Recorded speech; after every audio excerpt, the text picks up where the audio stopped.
Análisis Urbano se encuentra con el señor director de la Unidad Nacional de Protección, Diego Fernando Mora, y quiere tratar varios temas con él referentes al tema de seguridad, al tema de paz, al tema de defensores de derechos humanos en Colombia y lo que él ve o las perspectivas que desde esta oficina ve él y su equipo de trabajo sobre el tema del posacuerdo y que viene en el futuro, en el tema de seguridad en Colombia. Doctor Diego Fernando, buenos días y muchas gracias por recibirnos y permitirnos hacerle una serie de preguntas. No, muy buenos días, Fernando, muy buenos días a todos en Antioquia y en todo el país que nos están viendo y escuchando, y pues acá pendiente y con todo el ánimo de responder pues las inquietudes que ustedes tengan.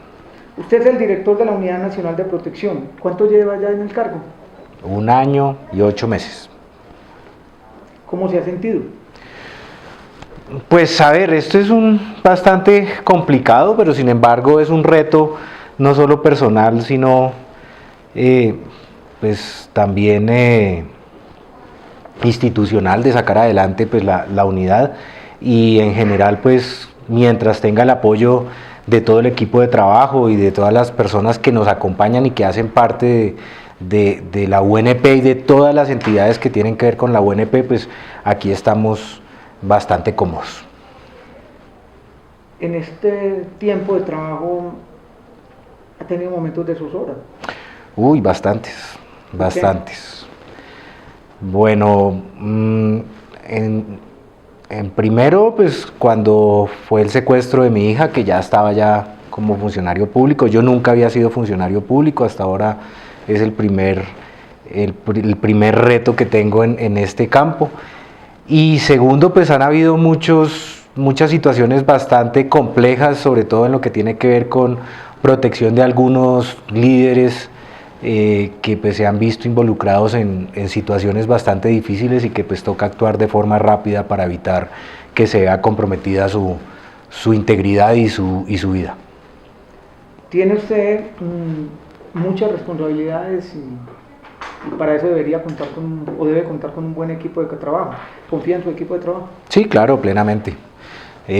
Los logros que hemos cosechado en estos años o en estos meses, pues han sido gracias al compromiso de todo el equipo de trabajo para sacar adelante la unidad. ¿Cómo encontró la Unidad Nacional de Protección cuando la recibió? A ver, mire, esto no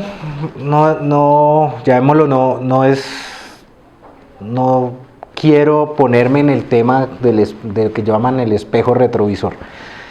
Efectivamente, pues cuando se recibió fue una unidad con bastantes inconvenientes, sobre todo en temas presupuestales y administrativos. Creo que habían una serie de procesos que se tenían que reorganizar, reorientar, de tal forma de que la unidad fuera viable.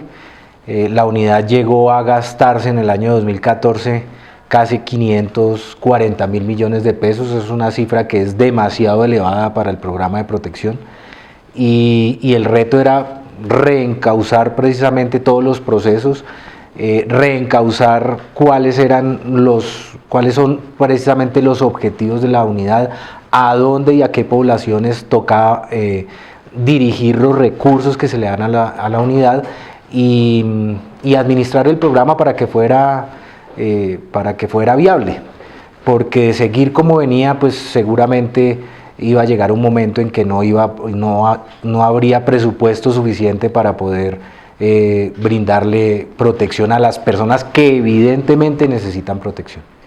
¿Cuántas personas componen la Unidad Nacional de Protección?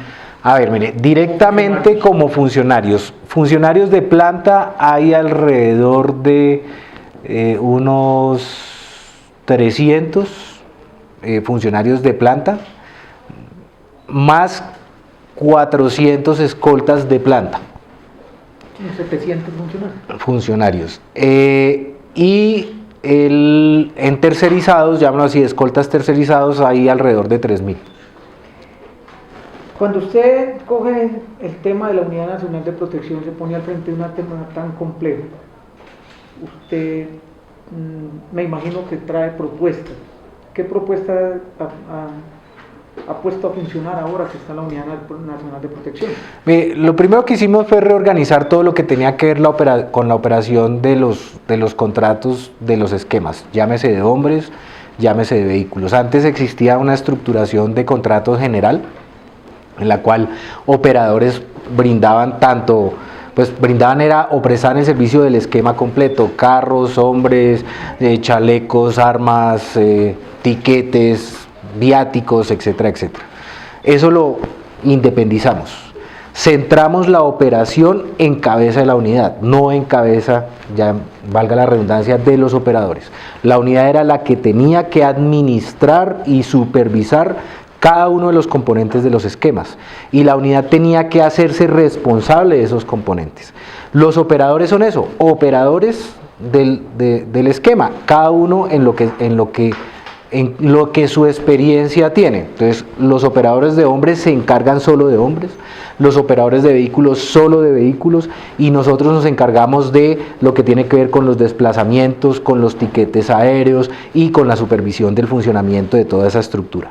Eso pues nos ha permitido lograr mayores eficiencias, por un lado. Por otro lado, nos concentramos en reorganizar la parte contractual, o de cómo se venían haciendo los contratos en la unidad.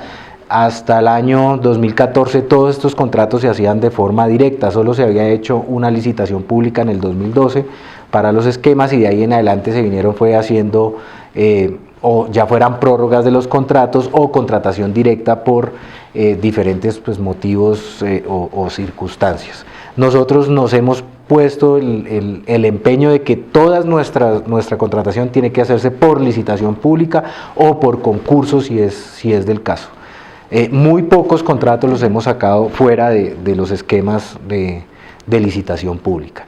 Eso también nos ha dado la oportunidad de tener grandes ahorros, ya sea tanto en la contratación de hombres como en la contratación de vehículos.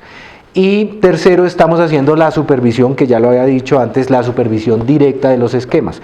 Esto implica muchos retos y muchos riesgos, pero la unidad era la que los tenía que asumir, porque es que la responsabilidad del Estado de la vida y de la integridad de los protegidos es del Estado con el protegido, y por lo tanto el protegido tiene que tener una relación directa con la Unidad Nacional de Protección, no con los operadores. Entonces, el protegido no tiene por qué estar llamando a la rentadora de los carros, ni los propietarios de los blindados, que son los que nos arriendan los carros, ni tampoco tiene que estar llamando a los operadores de hombres, ¿sí? Tiene que comunicarse con la unidad, que es la responsable de su protección, y la unidad hacer las gestiones necesarias con los operadores para que los esquemas funcionen bien. A ver si entiendo.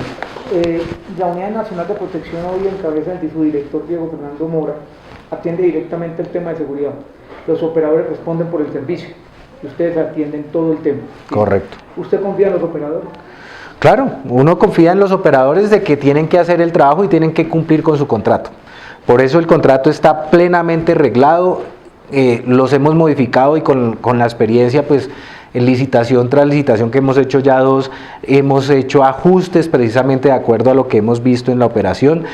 Nosotros confiamos, y hasta ahora los operadores han respondido, ahora más aún cuando están haciendo lo que ellos saben hacer. Antes los teníamos haciendo cosas que no sabían hacer, entonces el operador terminaba subcontratando también otros servicios con otras personas, y eso terminaba diluyendo la responsabilidad. Ahora, el protegido, al hacernos a nosotros una queja, un requerimiento, nosotros lo que tenemos que hacer es requerir al operador para que se solucione el impasse, o en determinado momento se preste la atención debida a un caso. Por ejemplo, el daño de un vehículo, ¿sí? Entonces la queja debe ser la solicitud debe ser a la ONP, quien debe hacer el trámite correspondiente para que se solucione rápido la situación del vehículo del protegido. Señor director, usted habla del tema de la tercerización, y está hablando de un tema que es bastante neurálgico, llamémoslo así, como es el tema de los escoltas que están en la tercerización. ¿Qué va a pasar con ellos en el futuro? O sea, ¿habrá se lo digo, ¿habrá en algún momento la posibilidad de que ingresen directamente a Unidad Nacional de Protección, o se va a mantener el esquema? A ver, Este no es un tema que se inventó la Unidad Nacional de Protección. El tema de la tercerización viene desde hace muchos años, casi desde la creación del programa de protección. Y con las personas que yo he hablado que en su momento manejaron el programa de protección, ya fuera en el Ministerio del Interior o ya fuera en el extinto DAS, la tercerización surge de una necesidad que había en ese instante, porque el programa de protección aparece o su génesis viene para proteger, llamémoslo, grupos poblacionales que en su momento eran de izquierda, ¿sí?, y que en su momento estaban siendo afectados presuntamente por actores que tenían que ver con alguna entidad del gobierno. Entonces ellos no se sentían cómodos con que los estuvieran, llamémoslo, cuidando los agentes del DAS o de la policía, ¿sí?, sino que necesitaban era que sus escoltas fueran de confianza y que fueran, llamémoslo, privados, ¿sí?, o civiles. Y de ahí nace ese pedazo, ese componente de protección que es tercerizado. ¿Por qué? Porque el Estado no podía, pues, o esta gente no podía entrar, estos nuevos escoltas no podían entrar a las instituciones del Estado, sino que lo comenzaron a hacer por intermedio de empresas privadas. Eso se siguió, llamémoslo, replicando y extendiendo. Otro pedazo, otro experimento que se hizo, llamémoslo así, en determinado momento fue que el DAS no tercerizara, sino que contratara por prestación de servicio a estos escoltas. Situación que se vino en demandas que nosotros como unidad somos las que lo estamos atendiendo, porque cuando se liquidó el DAS pusieron a la Unidad Nacional de Protección a atender todas las demandas que había en contra del DAS. Exacto, o sea, nosotros tenemos casi que un equipo solo de abogados, aquí una tercera parte de lo que usted ve son abogados respondiendo demandas del DAS. Ya les dejaron el chicharrón. El chicharroncito lo tenemos nosotros. Y esas demandas son por contratos realidad. ¿Por qué? Porque eran escoltas que fueron contratados mediante esa figura de contratación de prestación de servicios y se comenzaron a configurar relaciones laborales entre el DAS y esas personas, presuntamente. Eso está analizándose por los jueces y hay algunas demandas que se han perdido, otras se han ganado, pero es un tema bastante complejo. Entonces toda la tercerización viene ahí, ¿sí? Y la tercerización, podría decirlo, ¿sí?, que es casi producto precisamente de las mismas poblaciones que necesitaban esa figura de contratación. Ahora, ¿qué hacemos nosotros? Ya el año pasado, en el año 2014 se hizo un primer estudio para tratar de destercerizar una parte de ese servicio, pero ese estudio no reflejaba específicamente, llamémoslo, la realidad de cómo sería esa destercerización, porque es que la única forma de que el Ministerio de Hacienda o Función Pública pueda decir que haya una destercerización es que se demuestre que eso tiene costo cero. ¿Qué es costo cero? Es que la entidad, o sea, y el gobierno nacional no va a invertir un peso más o un peso menos en la destercerización. Y eso no quiere decir que el costo cero sea en un año, porque la mayoría de los escoltas dicen, no, pero es que usted con lo que le paga al tercerizador, usted con eso se ahorra esa plata.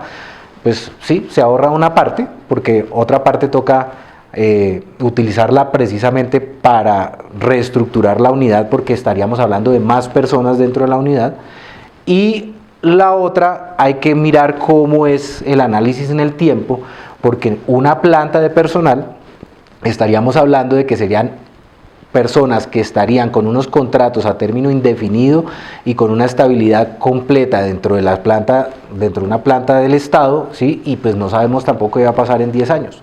Y yo creo que nosotros tampoco podemos estar pensando que en el mediano y en el largo plazo se necesiten todos los esquemas de seguridad que actualmente se tienen.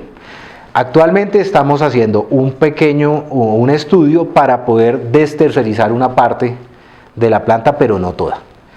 Y estamos pendientes también porque hay unos conceptos de función pública y también del Ministerio de Hacienda donde dicen que en este momento no es viable crear más plantas de personal o ampliar las plantas de personal de las entidades públicas de forma permanente. Eso se haría de pronto con una planta de personal por ahí temporal que estiman que puede ser de 2, 3 o hasta 5 años máximo, o sea que al cabo de los 5 años tiene que desaparecer la planta, y con contratos o con cargos de libre nombramiento y remoción. Director, eso deja la idea de que va a haber un proceso de vinculación de algún personal, puede ocurrir, ¿cierto? ¿Ustedes siguen pensando, yo digo respetuosamente, de que las cosas van a cambiar para bien en Colombia con los acuerdos de paz y con otras políticas que el gobierno vayan implementando? Pero quería hacer una pregunta: ¿cómo va su relación con los sindicatos de los escoltas en Colombia? No, yo mantengo muy buena relación en general con todos. Con la unidad, en la unidad hay, llamémoslo, un sindicato muy grande que es ASEP. Con ellos tengo una relación cordial de respeto mutuo. Yo tengo la política de que escucho a la gente, doy argumentos, si a mí me argumentan las cosas y se pueden hacer, se hacen, ¿sí? Nuestro objetivo es que de todas formas haya de que haya garantías laborales, de respetar las garantías de todo el mundo, los derechos de todo el mundo, en la medida también, pues llamémoslo así, los derechos laborales hay que respetarlos, y más allá, pues ya cualquier situación adicional o cualquier petición, pues también depende de las posibilidades de poderlas realizar, posibilidades presupuestales, posibilidades legales, etcétera, etcétera. Hay un nuevo sindicato en la UNP, no sé, me dicen que es de 5, 10, 15 personas que también están tratando de vincular personas de afuera. Con ellos hasta ahora no hemos tenido mayor relación.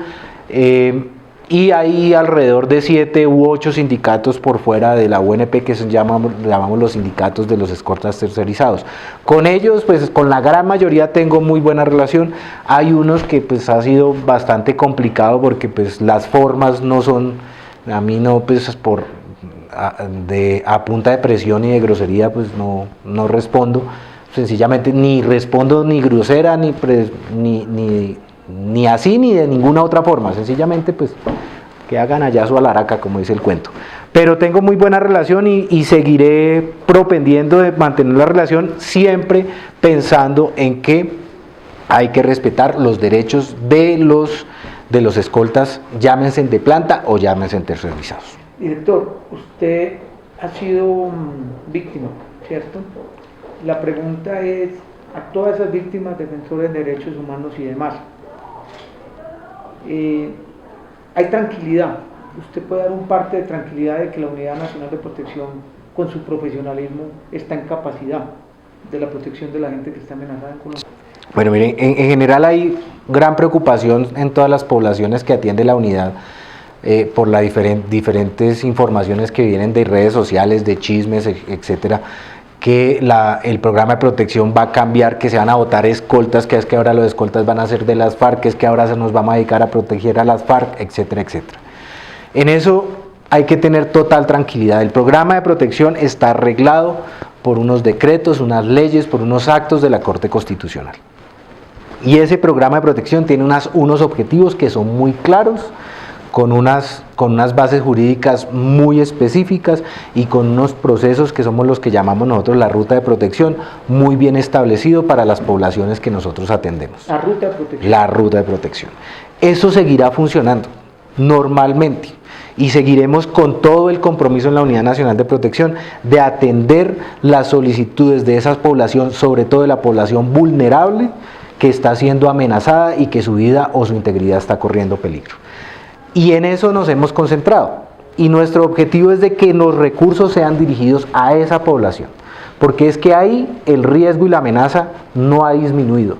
Los actores han cambiado, los riesgos y las amenazas vienen de otras fuentes, ya no en su gran mayoría de grupos armados ilegales como los conocemos, sino que estamos hablando también ya de amenazas de bandas criminales que están dedicadas a negocios de lucro particular, ¿sí? Y que pues dentro de esos negocios ilícitos pues los líderes sociales y las comunidades están actuando en contra de eso, y entonces hay una reacción en contra de esas líderes sociales y en contra de esas comunidades, y ahí es donde entra la Unidad Nacional de Protección.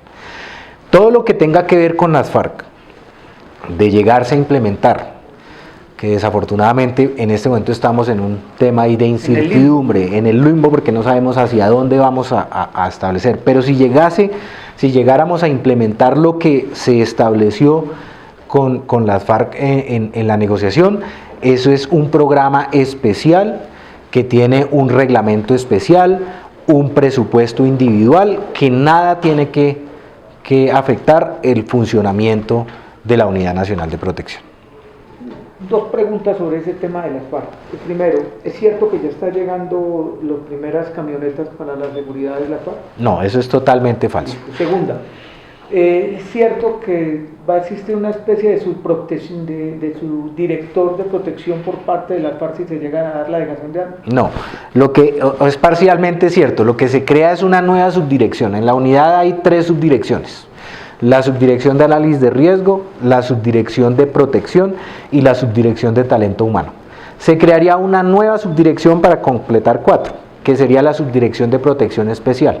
Lo que haría esa subdirección es coordinar y administrar los esquemas de protección y el programa de protección que tenga que ver con los reincorporados de las FARC y con el futuro partido político que se pueda crear a partir de la desmovilización de las FARC. Pero usted estaría entonces también asumiendo la dirección de esa subdirección. Es una subdirección, o sea, está el director sigue siendo, la unidad sigue siendo, solo que queda una nueva subdirección que tiene esa responsabilidad única y exclusivamente.